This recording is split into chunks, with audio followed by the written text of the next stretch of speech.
Yeah, so welcome back, guys. I thought I would make a video about answering some of the questions you've been having the last week or so about different stuff on the bike. So yeah, I'm just out enjoying the lovely weather we're having right now. Unfortunately, it is quite windy, so you'll probably hear that. However, the first question I remember was that one of you guys out there asked how the tank filler situation works, or the best way around it is. The best way I've found, since the bike is keyless, and the key looks like this, and then you have this for your trunk, if you can call it that.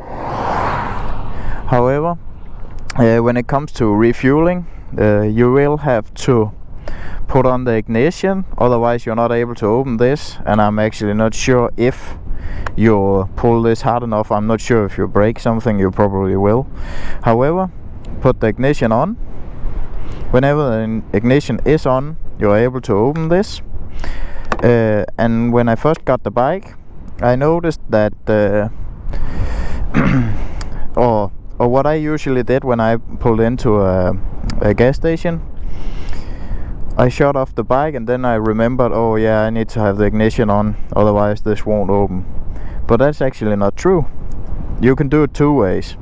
Either when you pull in, and instead of pressing the ignition switch, you press the kill switch, and then you're still able to open it. But what I found out, and I even think it says that in the instructions on the bike, is that whenever you take the ignition off, I believe you have about 10 seconds to open this. See, I'm still able to open this.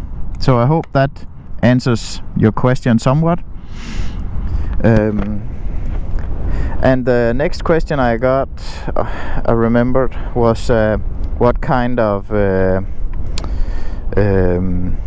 phone mount I'm using. I'm using the SP Connect with the vibration dampener. That's very important that you get this, especially on a big V-twin like this, because I've been reading a lot that people have had some massive issues with the autofocus or the cameras on the iPhones, that if you don't use this vibration mount, it will shake so much that it actually breaks the autofocus in the camera. So just keep that in mind. So that's why I'm using this, that mount. So, and otherwise,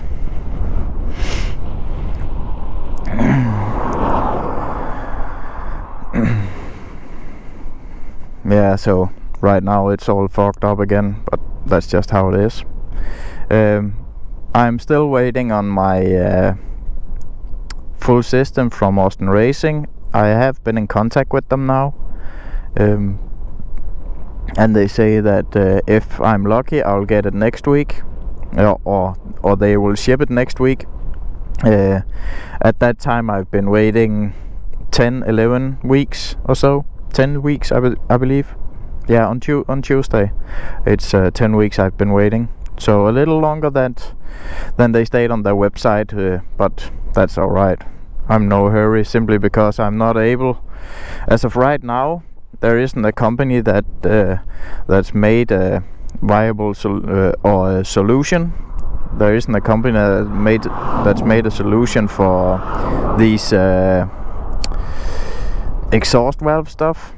So I can't get rid of this, and if I take the wires off on the valve, the servo motor up here will notice that it's that the valve is missing and throw a code. So as of right now I actually don't know what to do, but hopefully there will be a solution soon. But it is a really lovely bike. And if some of you out there are considering buying one, do it. And that actually leads me on to my next question I got from one of you guys out there. If I would consider the 1290 Super Duke a good beginner's bike. And my short answer is simply no. It's not a beginner's bike. However, I'm probably not the right person to tell you that it's a terrible beginner's bike, because my riding history isn't that long. I've been riding for 3 years now. This is my third season, and I got this Super Duke.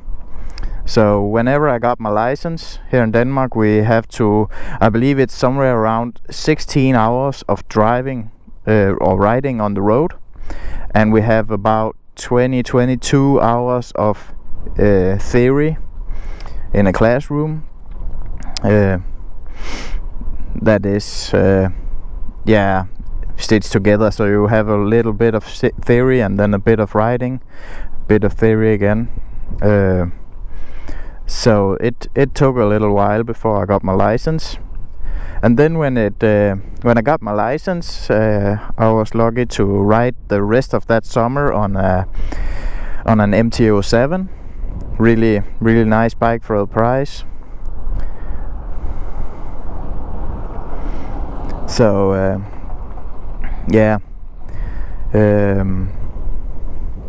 wonder what he wants.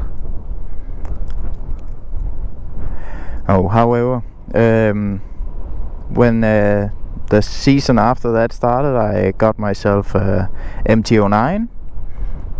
Lovely bike. I really like that three-cylinder engine crossplane. Sounded really awesome, but I still wanted a 2-cylinder.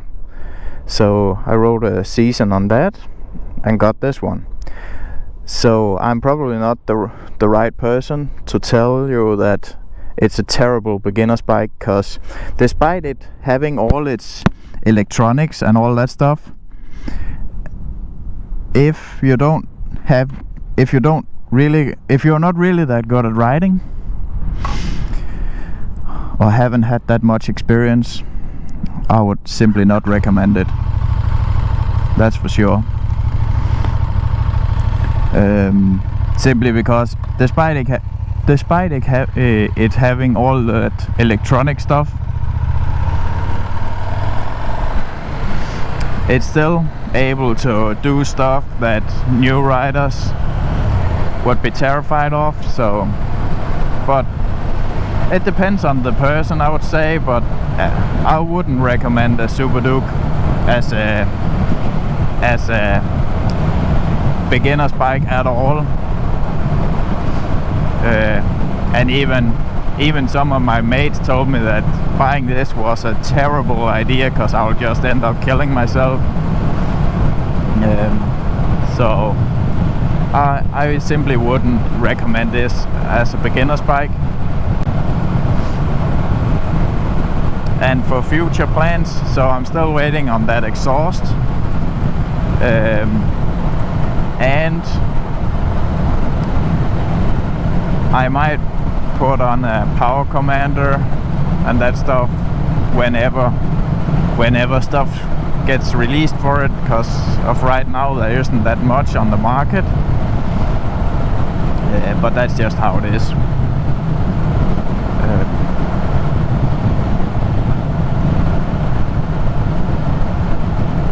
And also one of the reasons why I don't believe this is a good beginner's bike is simply because it got so much torque, and despite having all its electronics and stuff, you're still able to wheelie it if you give it too much.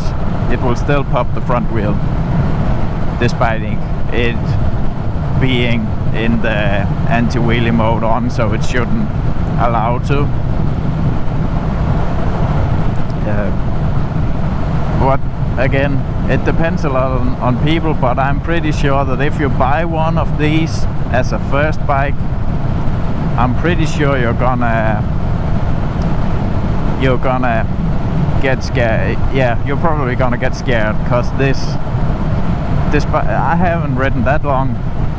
I haven't been riding that long, so when I first got this, and I think I've been riding for like a day, not that long, because when I picked it up from the dealership it was, yeah, just raining a lot, so that sucked, but that's just how it is. The day after I was out riding, that's when I realized how crazy this bike is. It's utterly crazy. But if you have some good experience riding, and you have your throttle wrist calibrated, if you can say it like that, I think you will be alright. But also, in a way, I'm pretty sure if you buy a bike like this as a first bike, you wouldn't get that much out of it, simply because it will scare the living piss out of you. I really think it would, because it's that fast. That torque from all the way down, it's just mental. It really is.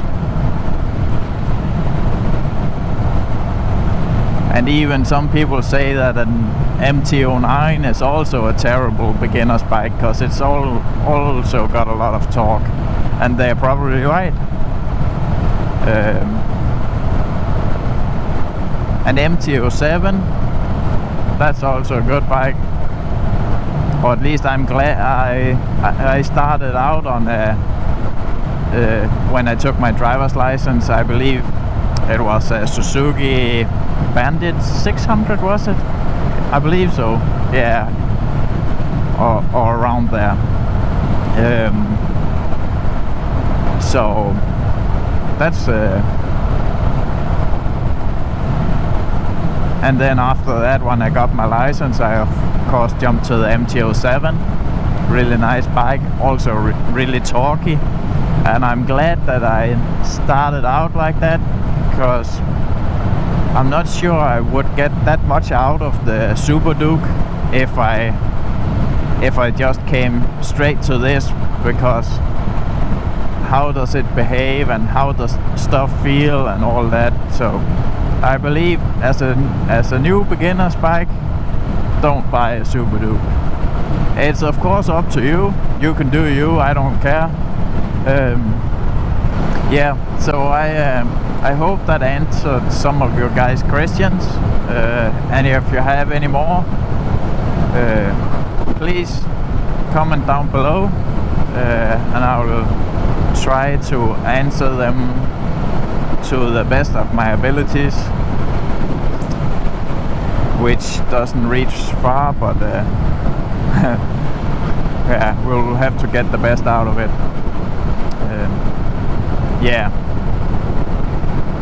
Yeah, but I think that'll do it for this video. Ride safe out there. See you in the next one.